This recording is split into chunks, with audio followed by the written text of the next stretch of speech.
Oman প্রবাসী বাংলাদেশিদের জন্য দূতাবাস সাধারণত বিভিন্ন সময় জরুরি নির্দেশনা জারি করে থাকে। সাম্প্রতিক পরিস্থিতি এবং দূতাবাসের সাধারণ গাইডলাইন অনুযায়ী গুরুত্বপূর্ণ আপডেটগুলো নিচে দেওয়া হলো। ভিসা এবং আকামা সংক্রান্ত সতর্কতা। ওমান সরকার বিভিন্ন সময় শ্রম আইন সংশোধন করে।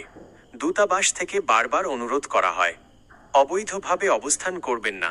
যাদের আকামার মেয়াদ শেষ হয়েছে তারা দ্রুত নবায়ন করুন বা দূতাবাস ঘোষিত আউটপাস সাধারণ ক্ষমা সুবিধা থাকলে তা গ্রহণ করুন। ভিসা ট্রেডিং এড়িয়ে চলুন।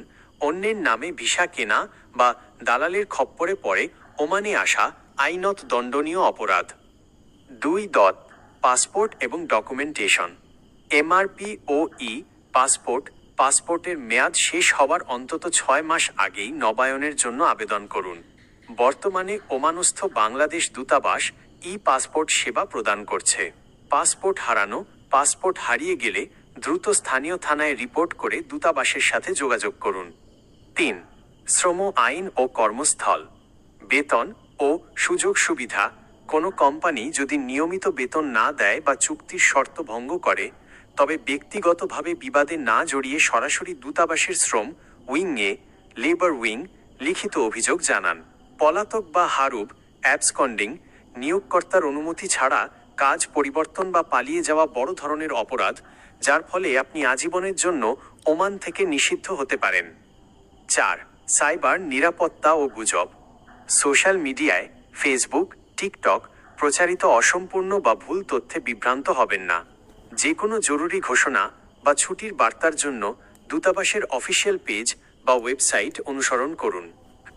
জরুরি যোগাযোগের ঠিকানা। মাস্কাট দূতাবাস। আপনার যদি তাৎক্ষণিক কোনো সাহায্যের প্রয়োজন হয় তবে নিচের মাধ্যমগুলো ব্যবহার করুন। ঠিকানা: ভিলা নম্বর 2810, ওয়ে নম্বর 3036, শাট্টি আল কুরুম, মাস্কাট, ওমান। হেল্পলাইন: দূতাবাসের শ্রম উইং বা কনসুলার শাখার হটলাইন নম্বরগুলো আপনার ফোনে সেভ করে রাখুন।